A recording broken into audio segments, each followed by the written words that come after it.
Welcome to another program within the 7th Plymouth District. If you happen to be a constituent of State Representative Alyson Sullivan, whether it's most of the town of East Bridgewater, Whitman, or Abington, this is our opportunity to catch up with the representative and find out what she's doing either within the district or up on the hill. How are you doing? Doing well, Kevin. How about yourself? Pretty good. It's great that we're able to be out and about now. We've actually, because of COVID, because of the constraints and try to be safe. Now we're trying to have a little bit of safe space here. Safe distance. Yeah. I want to say it's been a year since we actually did in person. Yeah. Like this. It was actually over a year ago, and I'll never forget it because I was in the boot, and we were actually down by the water, and we did our in person then. So the idea is hopefully we can do these on a regular basis, not only in studio at times, but even out and about in some of the great locations, whether it's in East Bridgewater. I'm sure you have favorite locations in each part of those communities that you serve. Definitely. I look forward to that. I think that'd be bringing the district home type of thing. So here we are cruising into the fall. Right now the summer's in the rearview mirror. I know, you can feel it in the air. You can. What was the summer like for you here as we are still trying to navigate a post-COVID life? Yeah, so actually the summer was quite busy, which was a good thing. Getting back to somewhat of a normal life with also taking some precautions on knowing that COVID still exists and there's still people with immunocompromised or just nervous about the virus itself. So it was nice to be back in the community, out and about, meeting with people, and really having events throughout the district. So it was nice to do that. So as we're cruising into the fall, you go from where maybe there's not as many formal sessions. Now, has life returned to normal up at the house, or are you still meeting virtually? Unfortunately, we are still meeting virtually. I believe hopefully by there was talks of October. Unfortunately, I don't think that's going to happen just because of the new variants that are coming out with the virus and some concerns of whether or not we need to disclose or not disclose our vaccine status at the State House in order to be in the chamber. But we are still remote. Doesn't mean that we're not doing the work. We are very active in legislation and pushing with committee hearings and meetings with constituents and or groups, organizations. So it hasn't slowed down at all, but it's just a different form of life. What are some of the things that you'll be watching for or hoping for anything that you have filed, anything that you have sponsored or co-sponsored? What are you watching for in the fall? We're definitely advocating for some of the bills that we filed around domestic violence and changing the response that we had during the pandemic and seeing the ways we had some shortfalls in the domestic violence realm and sexual survivor realm. So I'm definitely looking forward to some conversations and much needed conversations around that. I've also filed recently a piece of legislation that would protect employees on disclosing whether or not they're vaccinated to have employment. We saw during the pandemic a lot of people struggling for financial reasons because of lack of employment, because of the shutdown. And we should not be hindering them in a way to continue their employment based on vaccine status. Do you feel that's going to be a big issue here in the Commonwealth especially? I do. Governor Baker put out a mandate across the executive board, and I've heard from several constituents who live in the district and also people from outside the district who are concerned about the mandate that was put in place as far as vaccines. There are a lot of people that are still concerned with the trials of this vaccine, and not that they're opposed to vaccines or anti-vaxxers, it's just that it's so new. The government's pushing for it. So there's concerns around that and the distrust around government. So we have to be mindful of that. And to take away people's livelihood is just not something we should be in the business of doing. Besides dealing with COVID, we are about to close out the first half of your legislative session.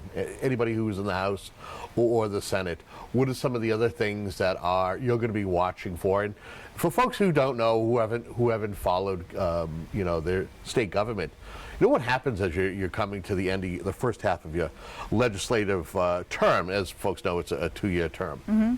So I'm definitely going to be keeping an eye on the supplemental budget on different amendments that we might be able to file outside sections for the community needs, because throughout the years and the months you find out different financial needs in the districts that you might not have heard of during the initial budget process. So that's always something we're keeping an eye on and definitely taking note of. We're also been busy with the committee hearings, and one of the main topics that we're discussing this year, and which we started last year, but unfortunately with the pandemic that kind of came to a halt, was safe consumption sites and decriminalization around usage of substances, so illegal substances.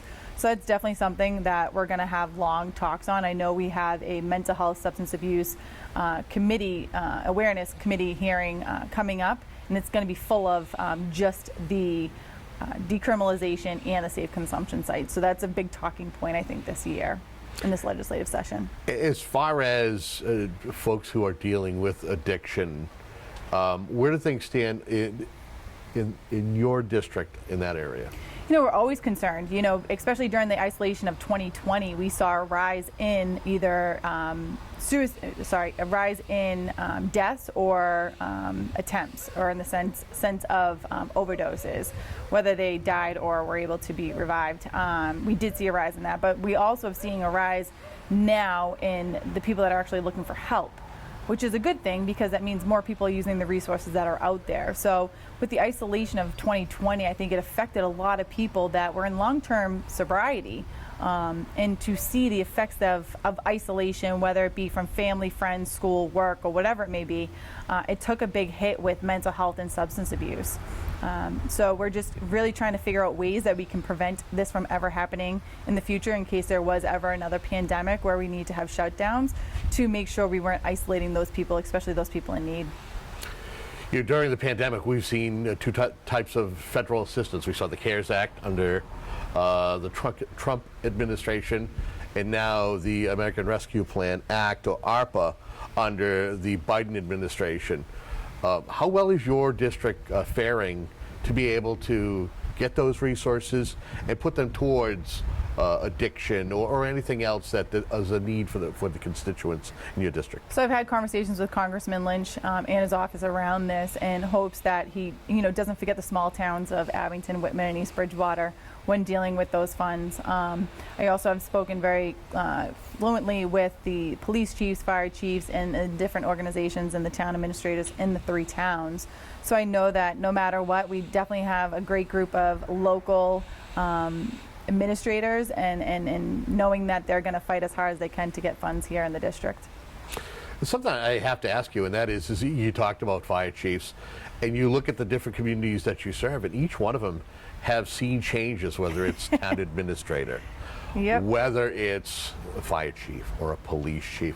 Yep. What is that like for you to, you've been working to build rapport when you first got elected, and then having to strengthen those bonds with the new individuals who come in as department heads or oversee those communities? Yeah, so as I'm thinking of that question, I've thought of who hasn't left, right? And it's Abington Fire Chief, and East Bridgewater Fire Chief. And, those guys are great, and I have a great relationship with those two. But I also have a great relationship with the new guys that came in.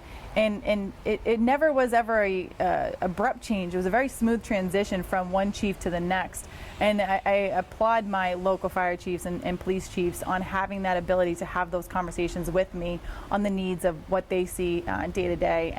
And I tell you, all of them have my personal cell phone number. They do reach out when they feel is necessary. And I look forward to, the change in Abington that is coming. And to see, hopefully, a smooth process go there as well. As we are coming to the end of our conversation here, is there something that we haven't touched upon, just as a part of our regular update with you, the viewer at home? Anything that you want to touch upon before we say goodbye till the next show? I do want to touch upon, what happened in Afghanistan a little bit, not in the sense of my perspective as a state representative, but my perspective as a sister of a veteran that served in 2013, was deployed, and a friend to Danny Vasilian's wife, growing up with Aaron, and knowing what the Vasilian family had to go through when they lost Danny. My heart goes out to those 13 families, and I pray every single day that the ones who were injured, get through it and make it, home safe to their families. what we're seeing is divisiveness throughout I think the whole entire country. And I am proud to say here in the 7th Plymouth District, we definitely united around the tragedy that happened in Afghanistan. You saw it on 9/11 with the different memorial services we had throughout the district, and the amount of people that just came out to show their support is to truly show that we haven't forgotten and we will never forget. If any of your constituents want to reach out to you, regardless of what it is, reach out to your office. You have a fantastic staff. How can they do that? The best way, especially because we're still somewhat remote, is through email. So it should be to my email, alyson.sullivan@mahouse.gov. Curtis and I both monitor those emails, so if there's ever issues, that is kind of the quickest and fastest way to get a hold of us. What about the Curtis fan club? How's that doing these days? He's doing great. He's been busy. He's in law school, so he's balancing work and law school, so he's figuring it out, but he's doing great. We want to thank you for joining us for this conversation. Thank you, Kevin. And we want to thank you for tuning into programs like this. Hopefully, we are better informing you as to what's going on with the folks who are representing you, not only in the district, but up at the State House. Until next time, have a great day.